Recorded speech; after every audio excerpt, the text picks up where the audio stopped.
किस्सा चौथे दरवेश का। अब किस्सा सुनाने की बारी चौथे दरवेश की थी।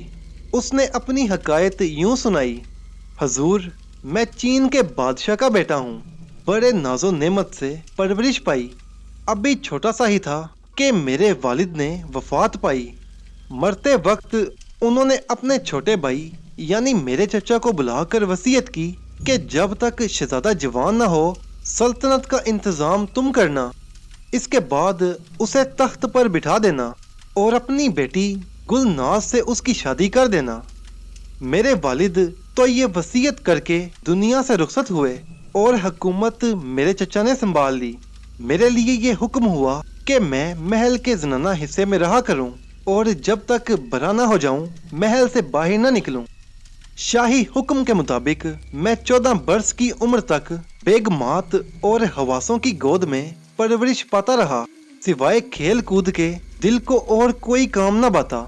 अपने वालिद मरहूम की वसीयत मुझे भी मालूम थी और मैं समझता था कि अब कुछ दिन में चचा की लड़की से मेरी शादी हो जाएगी और मैं तख्त पर बादशाह बनकर बैठूंगा।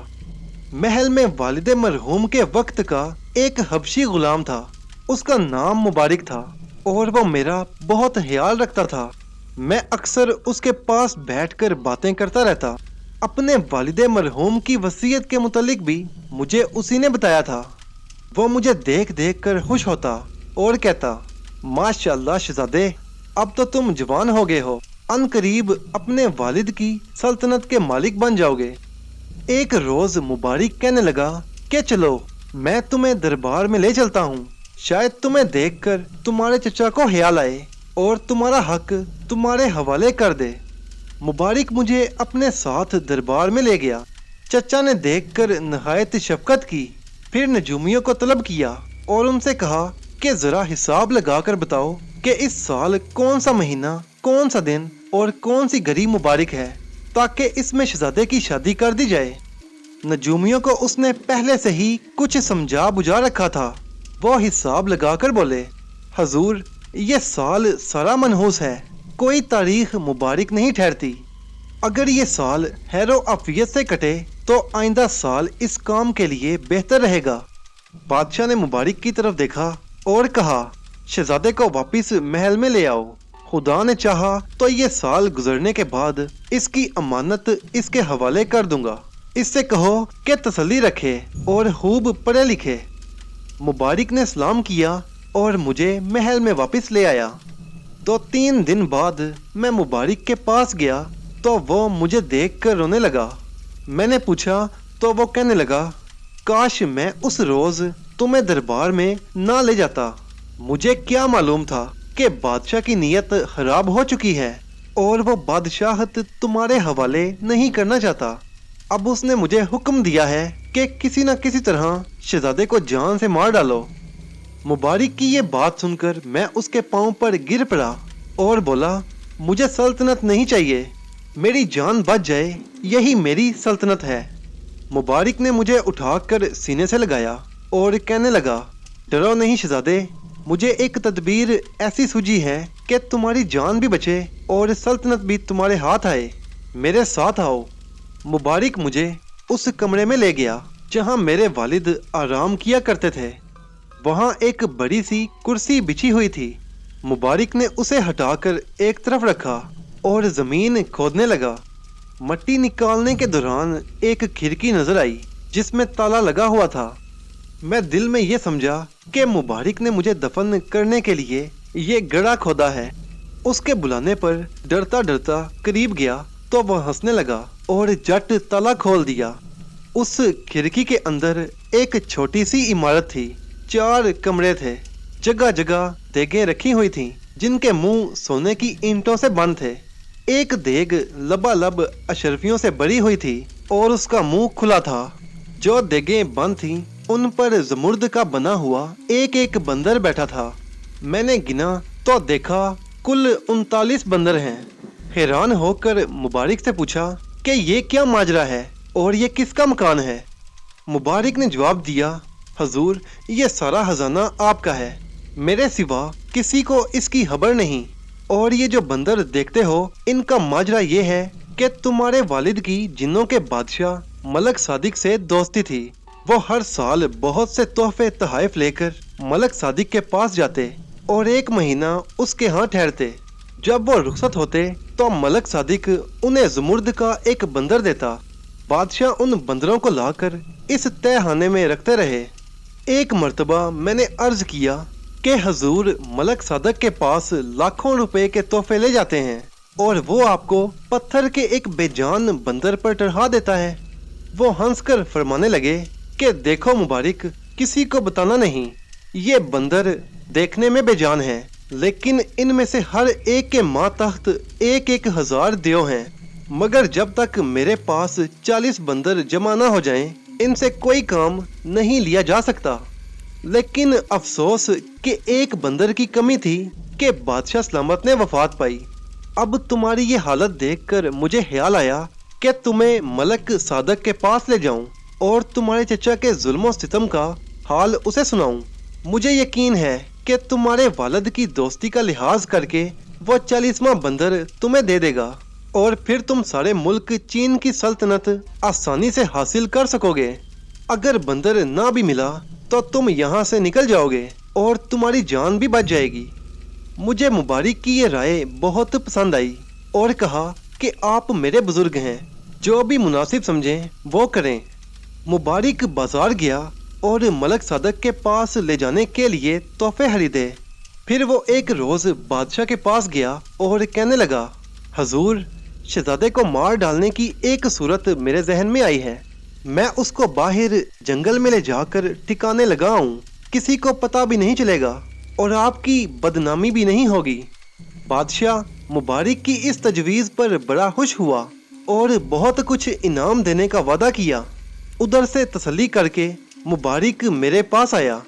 आधी रात के वक्त हम दोनों शहर से निकले और शमाल की तरफ रवाना हुए।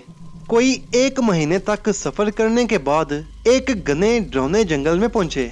उस वक्त रात हो रही थी। मुबारक एक जगह रुक गया और कहने लगा, खुदा का शुक्र है कि हम अपनी मंजिल पर पहुंचे। मैं हैरान होकर इधर उधर देखने लगा, लेकिन मुझे सिवाय दरख्तों के और कुछ नजर न आया। मुबारक ने झट सुलेमानी सुरमे की एक एक सलाई मेरी आंखों में लगा दी। सुलेमानी सुरमा लगाने की देर थी कि मुझे जिन्नों का लश्कर दिखाई देने लगा। वो मुबारक को पहचान कर उससे गले मिले और हम दोनों को अपने साथ ले चले। थोड़ी ही देर में हम मलक सादक के दरबार में थे। वो एक ऊंचे तख्त पर बड़ा सा ताज पहने बैठा था। इर्द गिर्द हजारों जिन मौजूद थे। हम दोनों ने जाकर सलाम किया। मुबारक ने तोहफे पेश किए और फिर सारा हाल कह सुनाया। मलक सादक ने कहा, हमसे शहजादे की खातिर जो हो सकेगा करेंगे, लेकिन पहले इसे हमारा एक काम करना होगा। अगर वो काम इसने कर दिया और अमानत में खयानत ना की तो जो ये चाहेगा सो पाएगा। मैंने ये सुनकर अर्ज की कि आप हुक्म फरमाएं, मैं उसकी पूरी पूरी तामील करूँगा। मलक सादक ने कहा, एक बार फिर सोच लो। इस काम में तुम्हारी नेक नियति और शराफत का पूरा पूरा इम्तिहान होगा। तुम अभी नौजवान हो, ऐसा ना हो कि बेईमानी कर बैठो और मुसीबत में फंस जाओ। मैंने अर्ज की, खुदा हजूर के इकबाल से मेरी हर मुश्किल आसान करेगा। मैं जहाँ तक मुमकिन होगा कोशिश करूँगा और आपकी अमानत आप तक लेके आऊँगा। इस पर मलक सादक ने जेब से एक तस्वीर निकाल कर दी और कहा कि जाकर इसे तलाश करो और जब मिल जाए तो फौरन मेरे पास ले आओ। मैंने देखा तो देखता ही रह गया। ये एक निहायत खूबसूरत लड़की की तस्वीर थी। मैंने ऐसी लड़की आज तक कहीं नहीं देखी थी। मैंने तस्वीर को जेब में डाला, मलक सादक से इजाज़त चाही और मुबारक को साथ लेकर लड़की की तलाश में चल खड़ा हुआ। मैं 7 बरस तक उस लड़की की तलाश में मुल्क मुल्क की खाक छानता रहा। फिर एक शहर में जा पहुंचा जिसकी इमारतें बड़ी आलीशान थीं। एक गली से गुजर रहा था कि एक अंधे फकीर को भीख मांगते देखा। वो बड़ी दर्दनाक आवाज में सदा लगा रहा था, मगर कोई शख्स उसे 1 पैसा तक न देता। दूर तक उसके पीछे गया, लेकिन यहीं देखा कि किसी ने उसे कुछ न दिया। मुझे उसकी हालत पर रहम आया और उसे एक अशरफी दे दी। अशरफी लेकर वो बोला, ऐ सही, खुदा तेरा भला करे, तू शायद मुसाफिर है, इस शहर का रहने वाला नहीं। मैंने जवाब दिया, हाँ बाबा, मैं मुसाफिर हूँ। 7 बरस से जगह जगह धक्के खा रहा हूँ। जिस काम को निकला हूँ उसका सुराग नहीं मिलता। आज इस शहर में इत्तेफाक से आ पहुंचा हूँ। फकीर दुआएं देता हुआ रुखसत हुआ और मैं उसके पीछे पीछे हो लिया। कुछ दूर चलने के बाद शहर से बाहर एक वीरान जगह पर एक बहुत बड़ा महल दिखाई दिया। फकीर उस महल के अंदर चला गया। ये बहुत पुराना महल था। जगह जगह से इमारत गिरी पड़ी थी। मैं सोचने लगा कि जब ये बना होगा तो इस पर लाखों रुपए खर्च हुए होंगे, लेकिन अब इसकी मरम्मत और देखभाल करने वाला भी शायद कोई नहीं है। मालूम नहीं ये अंधा फकीर यहाँ क्यों रहता है। फकीर महल के दरवाजे में दाखिल हुआ ही था कि अंदर से आवाज आई, अब्बा क्या बात है, आज इतनी जल्दी क्यों लौट आए? बूढ़े फकीर ने जवाब दिया, बेटी, आज खुदा ने एक मुसाफिर को मेरे हाल पर मेहरबान किया। उसने एक अशरफी मुझे दी। बहुत दिनों से पेट भरकर खाना न खाया था। अशरफी से गोश्त, मसाला, घी, तेल, आटा वगैरह मोल लिया और तेरे लिए कुछ कपड़ा भी खरीदा। अब तू खाना पका, खा पी कर हम उस सही के हक में दुआ करेंगे। अगरचे उसके दिल का मतलब हमें मालूम नहीं, पर खुदा को तो मालूम है। शायद वो हम बेकसों की दुआ कबूल करे। फकीर की बातों से मुझे अंदाजा हुआ कि बेचारा बहुत ही मुसीबतों का मारा है। घर में कोई चीज नहीं। मुझे उसके हाल पर और भी तरस आया।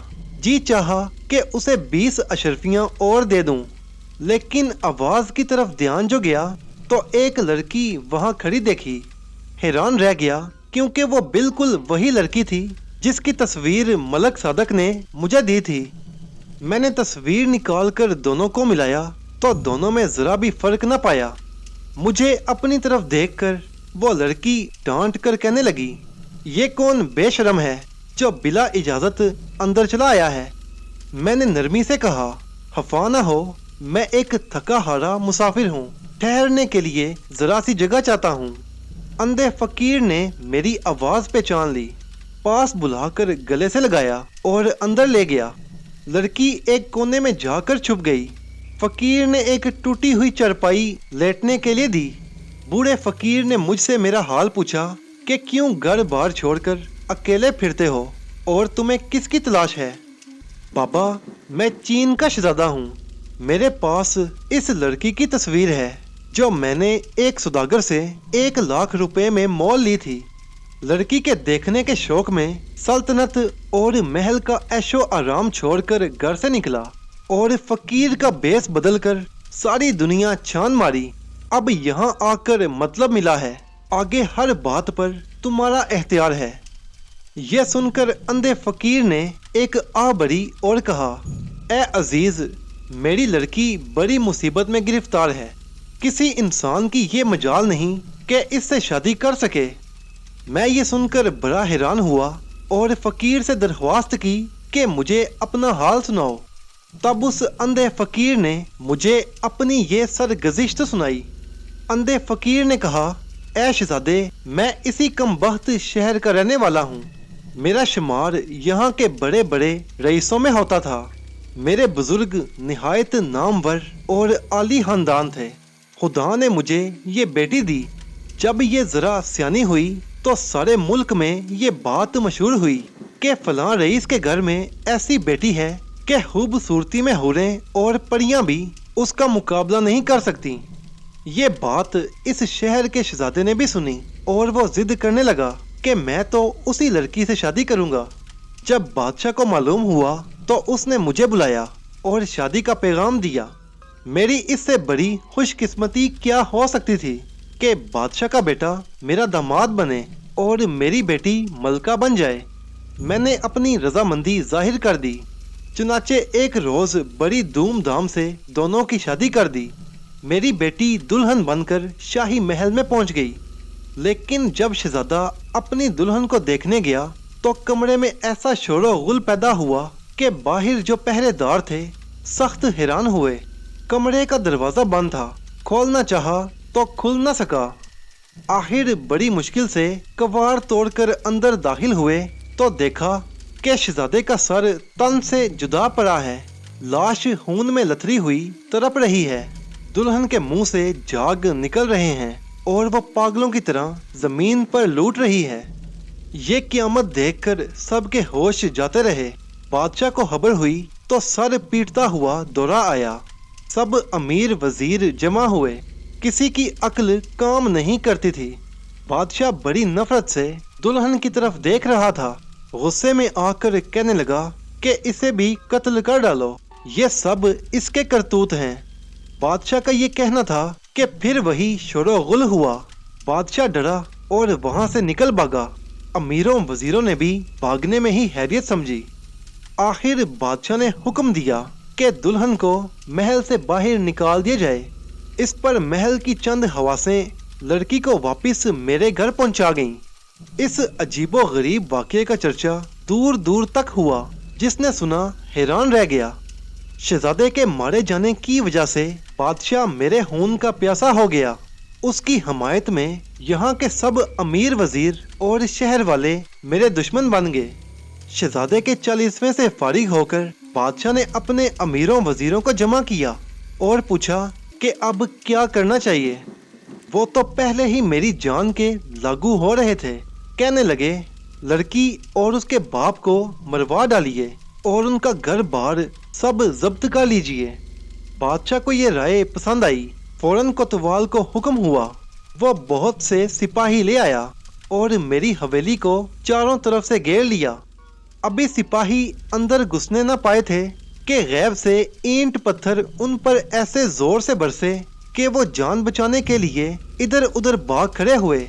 इसके साथ ही एक ऐसी खौफनाक आवाज आई जो बादशाह ने महल में अपने कानों से सुनी। क्यों तेरी कमबख्ती आई है? भला चाहता है तो आइंदा इस लड़की के साथ कोई ज्यादती न करना, वरना जो तेरे बेटे का हाल हुआ है वही तेरा हाल होगा। बादशाह पर ऐसा खौफ तारी हुआ कि वो बीमार पड़ गया। उसी वक्त हुक्म दिया कि दोनों बाप बेटी को हवेली में ही रहने दो और इनसे कोई वास्ता न रखो। उस दिन से ये हाल है कि शहर के लोग भी मुझसे नफरत करते हैं। किसी को अब तक इस मामले की हकीकत मालूम नहीं हो सकी। एक बार मैंने उस लड़की से पूछा कि तुमने अपनी आंखों से क्या कुछ देखा? तो वो कहने लगी, जब शहजादा मेरे कमरे में आया तो कमरे की छत फट गई। एक सुनहरी तख्त नीचे आया जिस पर एक नौजवान शाहाना लिबास पहने बैठा था। तख्त के इर्द गिर्द और बहुत से लोग थे। उनकी शक्लें इंसानों जैसी थीं, लेकिन पाँव बकरियों जैसे नजर आए। वो तलवारें उठाकर शहजादे की तरफ बढ़े। मेरा कलेजा धड़कने लगा और मारे खौफ के मैं बेहोश हो गई। फिर मुझे कुछ भी सुध बुध ना रही।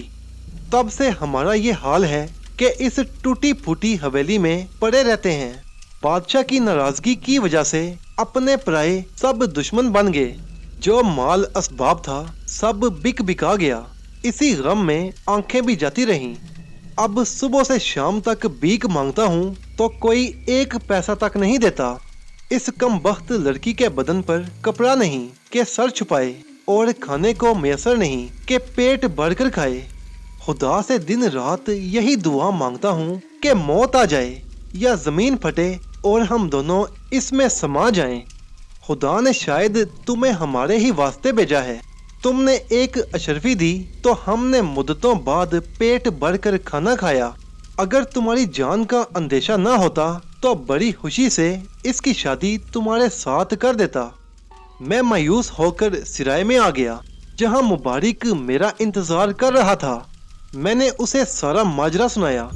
वो सुनकर बहुत खुश हुआ और कहने लगा कि चलो हमारी मेहनत बर्बाद न गई। लड़की का पता तो चल गया। मैं अपने जी में ये सोच रहा था कि इतने बरसों की भाग दौड़ के बाद लड़की का पता तो चल गया, लेकिन उसका अंधा बाप किसी तरह राजी ही नहीं होता। फिर ये भी ख्याल आता کہ وہ فقیر اپنی لڑکی میرے حوالے کر بھی دے تب بھی کیا ہوگا، وہ ملک صادق کی بیوی بن جائے گی۔ کیا کوئی ایسی صورت نہیں ہو سکتی کہ یہ لڑکی میری بیوی بن جائے؟ اسی کے ساتھ ہی خیال آتا کہ کہیں جنوں کے ہاتھوں میری بھی وہی حالت نہ ہو جو شہزادے کی ہوئی۔ ساری رات اسی قسم کے خیال میرے دماغ میں آتے رہے۔ صبح ہوئی تو میں نے بازار سے بہت اچھے اچھے کپڑے اور پھل وغیرہ خریدے اور یہ سب سامان اس اندھے فقیر کی خدمت میں جا پیش کیا۔ اسی طرح ایک مہینہ گزر گیا۔ میں ہر روز فقیر کے لیے تحفے تحائف لے جاتا اور کوشش کرتا کہ کسی طرح وہ مان جائے، لیکن وہ برابر یہی کہتا رہا کہ میں تمہاری جان خطرے میں نہیں ڈالنا چاہتا۔ اتفاق کی بات کہ فقیر بیمار پڑ گیا۔ میں نے اس کے علاج میں بڑی دوڑ دھوپ کی، ہر گھڑی اس کی خدمت میں حاضر رہا، حکیم سے دوا لاتا، اپنے ہاتھ سے پلاتا، قسم قسم کی غذائیں اپنے ہاتھ سے تیار کر کے اسے کھلاتا۔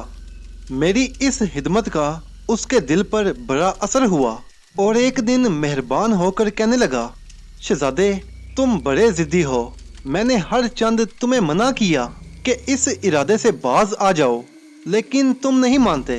لوگ کہتے ہیں کہ جان ہے تو جہان ہے، لیکن تم خود کنویں میں گرنا چاہتے ہو۔ اچھا میں اپنی بیٹی تمہارے حوالے کرتا ہوں، میری آنکھوں کے سامنے رہو، مر جاؤں تو جو تمہارے جی میں آئے کرنا۔ میں یہ سن کر بہت خوش ہوا اور اس کی خدمت اور زیادہ دل لگا کر کرنے لگا۔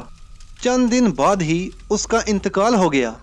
اس کے کفن دفن سے فارغ ہو کر میں اور مبارک اس لڑکی کو سرائے میں لے آئے۔ میں اب جلد سے جلد اس لڑکی سے شادی کرنا چاہتا تھا، لیکن مبارک مجھے بار بار روکتا کہ خبردار ایسا ارادہ ہرگز نہ کرنا، یہ لڑکی ملک صادق کی امانت ہے۔ کیا اس نے کہا نہیں تھا کہ امانت میں خیانت کرو گے تو نقصان اٹھاؤ گے؟ لیکن جب میں کسی طرح بھی نہ مانا اور بہت ضد کی تو اس کا دل پگھل گیا اور وہ کہنے لگا، تمہیں ذرا صبر سے کام لینا چاہیے، میں ایک ایسی ترکیب کروں گا جس سے تمہارا مقصد پورا ہو جائے گا۔ میں اس لڑکی کے جسم پر ایک تیل مل دوں گا جس سے اس کے جسم سے بدبو آنے لگے گی۔ مجھے امید ہے کہ اس طرح ملک صادق یہ لڑکی تمہیں ہی بخش دے گا۔ مبارک کی تجویز سن کر میں خوش ہو گیا۔ ہم گھوڑوں پر سوار ہو کر وہاں سے چل دیے اور کئی مہینے بعد ملک صادق کے ملک کی سرحد پر جا پہنچے۔ یہاں جنوں کا لشکر ہمارے استقبال کے لیے موجود تھا۔ ایک موتیوں جڑی پالکی لڑکی کے لیے آئی۔ مبارک نے وہ تیل لڑکی کے جسم پر مل کر اسے پالکی میں بٹھا دیا۔ جب ہم ملک صادق کے دربار میں پہنچے تو وہ بہت خوش ہوا، بڑی عزت سے مجھے اپنے پاس بٹھایا اور کہنے لگا کہ اب میں تم سے ایسا سلوک کروں گا کہ آج تک کسی جن نے آدمی کے ساتھ نہ کیا ہوگا۔ تمہارے باپ کی بادشاہت تو تمہیں مل ہی جائے گی، لیکن آج سے تم میرے بیٹے کی جگہ ہو۔ یہ باتیں ہو رہی تھیں کہ جنہوں نے پالکی اس کے سامنے لا رکھی۔ لڑکی پالکی سے نکل کر ملک صادق کے سامنے آئی تو بدبو اس کی ناک میں چڑھی۔ ایک دم دماغ پریشان ہوا اور وہ گھبرا کر باہر اٹھ آیا۔ پھر ہم دونوں کو بلوایا اور کہنے لگا، یہ شرط تم نے خوب پوری کی۔ کیا میں نے کہا نہیں تھا کہ بے ایمانی کرو گے تو نقصان اٹھاؤ گے؟ اب دیکھو تمہارا کیا حال کرتا ہوں۔ اس وقت وہ اتنے غصے میں تھا جیسے ہم دونوں کو ابھی جان سے مار ڈالے گا۔ میری طرف تو وہ بہت ہی قہر بڑی نظروں سے دیکھ رہا تھا۔ میں نے بھی سوچا کہ اگر موت ہی آئی ہے تو کیوں نہ اسے مار کر مروں۔ یہ سوچ کر مبارک کی کمر سے خنجر کھینچ کر اس کی کمر میں گونپ دیا۔ خنجر لگتے ہی ملک صادق چکرا کر زمین پر گر پڑا۔ میں خوش ہوا کہ میرے ایک ہی وار نے اس کا کام تمام کر دیا، لیکن دیکھتے ہی دیکھتے وہ زمین پر لوٹ پوٹ ہو کر اٹھا اور گیند کی صورت بن کر آسمان کی طرف اڑا چلا، ایسا بلند ہوا کہ آخر نظروں سے غائب ہو گیا۔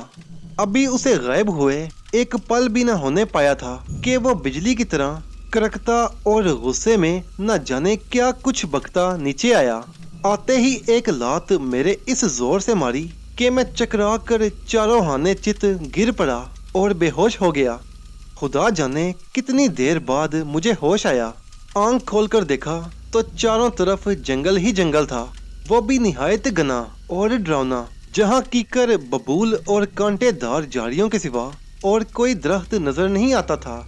मैं सोचने लगा कि अब क्या करूं और कहाँ जाऊं। कुछ पता नहीं था कि ये जगह कौन सी है। आखिर उठकर एक तरफ को चल दिया। जब जंगल से निकलकर आबादी की शक्ल नजर आई तो जो भी शख्स मिलता उससे मलक सादक का पता पूछता। लोग मुझे दीवाना समझते और जवाब देते कि हमने तो उसका नाम भी नहीं सुना। इस हालत में दीवानों और पागलों की तरह न जाने कहाँ कहाँ फिरा। आखिर इस दुख भरी जिंदगी से तंग आकर इरादा कर लिया कि अपनी जान खत्म कर डालूंगा। वो लड़की मिले या ना मिले, इस मुसीबत से तो जान छूट जाएगी। एक रोज ये इरादा करके एक पहाड़ की चोटी पर चढ़ गया। अभी नीचे छलांग लगाने ही वाला था कि किसी ने मेरा हाथ पकड़ लिया। देखा तो वही सब्ज पोश बुजुर्ग थे। उन्होंने कहा, क्यों तू अपनी जान खोता है? आदमी पर दुख दर्द सब होता है। अब तेरे बुरे दिन गए और भले दिन आए। जल्द रूम की तरफ जा। 3 दरवेश तुझ जैसे आगे गए हैं, उनसे मुलाकात कर और वहाँ के बादशाह से मिल। तुम पांचों का मतलब एक ही जगह मिलेगा। सो हजूर, ये मेरी दास्तान है। बुजुर्ग ने रूम जाने का हुक्म दिया था, सो मैं यहाँ आ गया। तीनों दरवेश भी मिले और हजूर की ज़ियारत भी हुई। अब लाजिम है कि बुजुर्ग सब्ज पोश के कहने के मुताबिक हम पांचों का मतलब पूरा हो।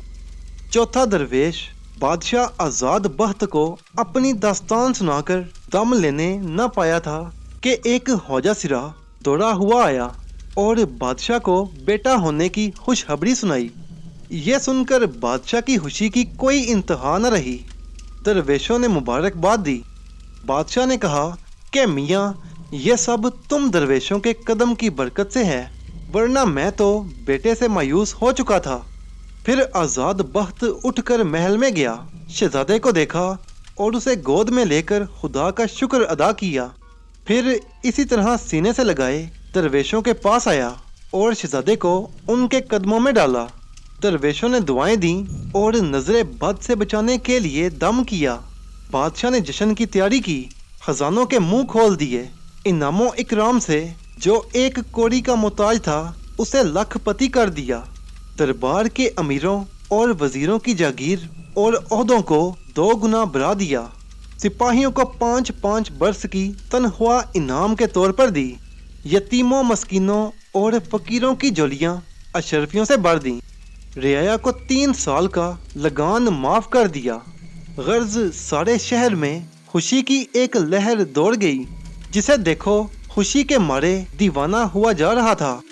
लोग अभी ये खुशियां मना ही रहे थे कि एकदम कनीजें और लौंडियां रोती पीटती सर पर हाथ डालती महल से निकलीं और बादशाह के पास आकर बोलीं, हजूर, जिस वक्त शहजादे को नहला धुलाकर दाई की गोद में दिया तो बादल का एक टुकड़ा आया और उसने दाई को घेर लिया। जरा देर बाद देखा तो दाई बेहोश पड़ी थी और शहजादा गायब हो गया था। बादशाह ने यह सुनकर सर पीट लिया और वो मुल्क जहां थोड़ी देर पहले खुशी के शादियाने बज रहे थे, अब वहां हर जगह मातम होने लगा। 2 दिन तक क्या अमीर क्या फकीर, किसी ने गम के मारे खाना न खाया। किसी को सिवाय रोने धोने और आंसू बहाने के कोई काम न रहा। जब शहजादे के गम में रोते पीटते तीसरा दिन हुआ तो वही बादल फिर आया और एक खूबसूरत पंगूड़ा महल में रखकर चला गया। मलका दाई और कनीजे दौड़ी आईं। देखा तो शहजादा पंगूड़े में लेटा अंगूठा चूस रहा था। उसके गले में निहायत उम्दा कमीज थी जिसमें मोती जड़े थे और बदन पर तरह तरह के कीमती जेवरात थे। शहजादे के वापस आने की खबर चारों तरफ फैल गई। लोगों का रंज खुशी में बदल गया। सब अपने आंसू पूंछ कर कहके लगाने लगे। बादशाह ने एक नया महल तामीर करवाया और चारों दरवेशों के लिए रहने सहने का इंतजाम वहां कर दिया। नौकर चाकर उनकी खिदमत के लिए हर वक्त हाजिर रहते और बादशाह भी इस बात का ख्याल रखता कि दरवेशों को किसी किस्म की तकलीफ न होने पाए। जब सल्तनत के काम से फुर्सत मिलती तो वो इनके पास आ बैठता और बातें करता। लेकिन अब ये होने लगा कि हर चांद की पहली जुमेरात को वही बादल का टुकड़ा आता और शहजादे को ले जाता। तीसरे दिन वही बादल शहजादे को महल में छोड़ जाता तो उसके पंगुड़े में किस्म किस्म के तोहफे और मुल्क मुल्क के खिलौने पड़े होते। इसी तरीके से जाते और आते शहजादा 7 साल का हो गया। बादशाह हैरान था कि ये क्या माजरा है। कुछ मालूम नहीं होता कि शहजादे को कौन ले जाता है और फिर दे जाता है। आखिर बादशाह ने दरवेशों से मशवरा किया और उनकी सलाह के मुताबिक शहजादे के गायब होने की तारीख से एक दिन पहले एक खत लिखकर उसके पंगुड़े में रख दिया। उस खत में लिखा था, शहजादे के साथ आपकी मोहब्बत देखकर हमारा दिल भी आपसे मुलाकात करने को चाहता है। हमें अपना दोस्त समझते हुए अपना हाल लिखें ताकि हमारे दिल को तसल्ली हो और हैरानी दूर हो। अगले रोज शहजादा दस्तूर के मुताबिक गायब हुआ। बादशाह आजाद बख्त शाम के वक्त दरवेशों के पास बैठा बातें कर रहा था कि एक बंद लिफाफा उसकी गोद में आ गिरा। खोल कर पढ़ा तो लिखा था, हमारा दिल भी आपसे मुलाकात करने को चाहता है। सवारी के लिए तख्त हाजिर है, अगर इसी वक्त तशरीफ लाएं तो क्या ही अच्छा हो। इसके साथ ही एक तख्त उनके सामने आ उतरा। आजाद बख्त उसी वक्त चारों दरवेशों को साथ लेकर तख्त पर जा बैठा। इन पांचों के बैठते ही तख्त अपने आप हवा में उड़ने लगा और देखते ही देखते कहीं से कहीं पहुंच गया।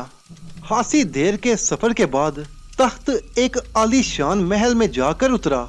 महल बड़ा खूबसूरत था और दुल्हन की तरह सजा हुआ था, लेकिन ये मालूम नहीं होता था कि यहाँ कोई है या नहीं। इतने में किसी ने सुलेमानी सुरमे की एक एक सिलाई उन पांचों की आंखों में लगा दी। उनकी आंखों से आंसुओं की दो दो बूंदें टपक पड़ी। अब जो देखा तो हैरान रह गए। हजारों परियां उनके इस्तकबाल के लिए रंग बिरंगे लिबास पहने खड़ी थीं और उन पर खुशबुएं छिड़क रही थीं। बादशाह आजाद बख्त चारों दरवेशों को साथ लिए आगे बढ़ा। परियां अदब से उनके दोनों तरफ खड़ी हो गईं। दरबार में पहुंचे तो देखा कि शहनशाह जिन्नात मलक शहबाल जमुर्द के तख्त पर बड़ी शानो शौकत से बैठा है। पास ही एक परी शहजादे के साथ खेल कूद में मसरूफ है। मलक शहबाल बादशाह को देखते ही उठा और तख्त से उतरकर बगलगीर हो गया, फिर अपने साथ तख्त पर लाकर बिठाया। दरवेशों को भी इज्जत के साथ एक तरफ जगह दी।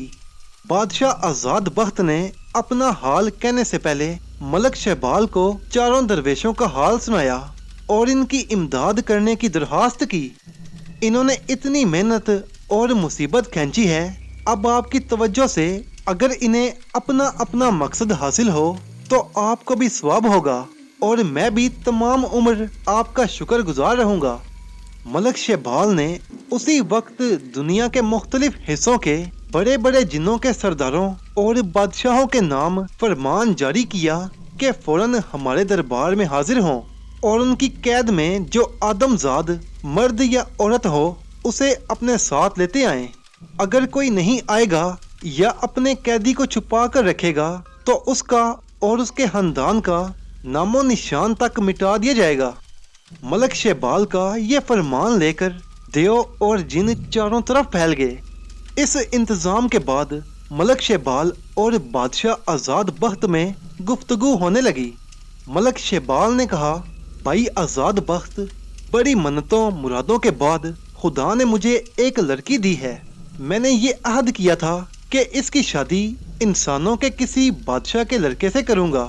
दुनिया भर के शहजादों में से एक यही शहजादा मुझे पसंद आया। मैं इसे अपने बेटे की तरह चाहता हूँ।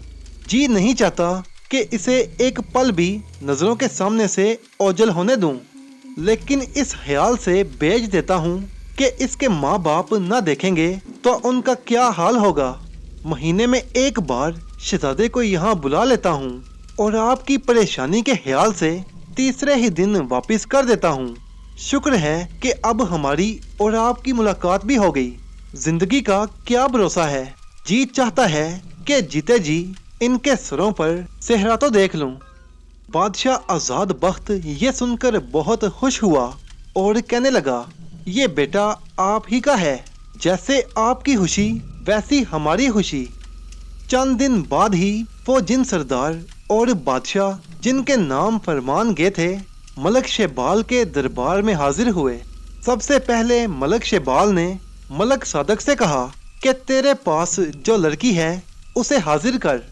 मलक सादिक ने पहले बहुत गुस्सा दिखाया, लेकिन जब कुछ बस चलता नजर न आया तो अंधे फकीर की लड़की को दरबार में पेश कर दिया। मलक शेबाल ने उस लड़की को चौथे दरवेश के हवाले कर दिया। जिन्नों की शहजादी के मुतल्लिक मालूम हुआ कि वो मुल्क अमान के बादशाह की इकलौती बेटी है। उसने मलक शेबाल के कहने से अपनी बेटी की शादी नीम रोज के शहजादे के साथ कर देने की हामी भर ली। इस तरह दूसरे दरवेश की मुराद पूरी हुई। जजीरा फरंग की शहजादी और behzad खान दोनों बहिरा कल्जम के बादशाह के पास से मिले। उन दोनों को तीसरे दरवेश के सुपुर्द किया गया। अब दमिश्क की शहजादी बाकी थी। मलक शेबाल ने सबसे पूछा, लेकिन सब कस्में खा खा कर इनकार करने लगे कि हमें इसका कुछ पता नहीं है। आखिर मलक शेबाल ने दरियाफ्त किया कि कोई बादशाह या सरदार ऐसा भी है जो दरबार में हाजिर नहीं हुआ। जिन्होंने अर्ज किया, बाकी तो सब हाजिर हैं, एक को काफ का जादूगर नहीं आया। मलक शेबाल ने फौरन जिन्नों और देवों का एक लश्कर उसकी तरफ रवाना किया। लश्कर के सरदार को हुक्म दिया कि अगर वो खुद दमिश्क की शहजादी को लेकर हमारे दरबार में हाजिर हो जाए तो ठीक है, वरना उसके किले और महल को आग लगा दो और उसे गिरफ्तार करके हमारे हजूर में हाजिर करो। मलक शेबाल का हुक्म मिलते ही जिन्नों और देवों की फौज रवाना हुई और जाकर जादूगर के किले को चारों तरफ से घेर लिया। 2 रोज तक जबरदस्त लड़ाई हुई। आखिर जादूगर गिरफ्तार होकर मलक शेबाल के सामने पेश हुआ। मलक शेबाल ने कोकाफ के जादूगर से दरियाफ्त किया कि दमिश्क की शहजादी कहाँ है, लेकिन वह बताने से साफ इनकार करता रहा। मलक शेबाल ने गुस्से में आकर हुक्म दिया कि इस मरदूद की खाल खींचकर बोटी बोटी उड़ा दी जाए और एक लश्कर कोकाफ में जाकर शहजादी की तलाश करे। जिन्नों और परियों का लश्कर दमिश्क की शहजादी की तलाश में रवाना हुआ और कई दिन बाद शहजादी को टापू से बरामद करके मलक शेबाल के दरबार में ले आया। चारों दरवेश मलक शेबाल का इंसाफ देखकर बहुत खुश हुए और उसे दुआएं देने लगे। बादशाह आजाद बख्त भी बहुत खुश था कि ये बेचारे जो एक मुद्दत से दुख उठाते आए थे, आखिर अपने अपने मकसद में कामयाब हो गए। फिर एक रोज मलक शेबाल ने अपनी बेटी की मंगनी बादशाह आजाद बख्त के बेटे से कर दी। इस तरह सब खुश और बामुराद होकर मलक शेबाल को दुआएं देते रूम वापस आए। बादशाह आजाद बख्त ने दरवेशों को चंद दिन अपने यहाँ मेहमान रखा। इसके बाद सब अपने अपने वतन वापस चले गए, लेकिन यमन के सौदागर और behzad खान ने वतन वापस जाना पसंद ना किया। वो बादशाह आजाद बख्त के पास ही रहे। बादशाह ने दोनों को अपने दरबार में ओहदे दे दिए और वो जब तक जीते रहे जिंदगी ऐशो आराम से बसर करते रहे।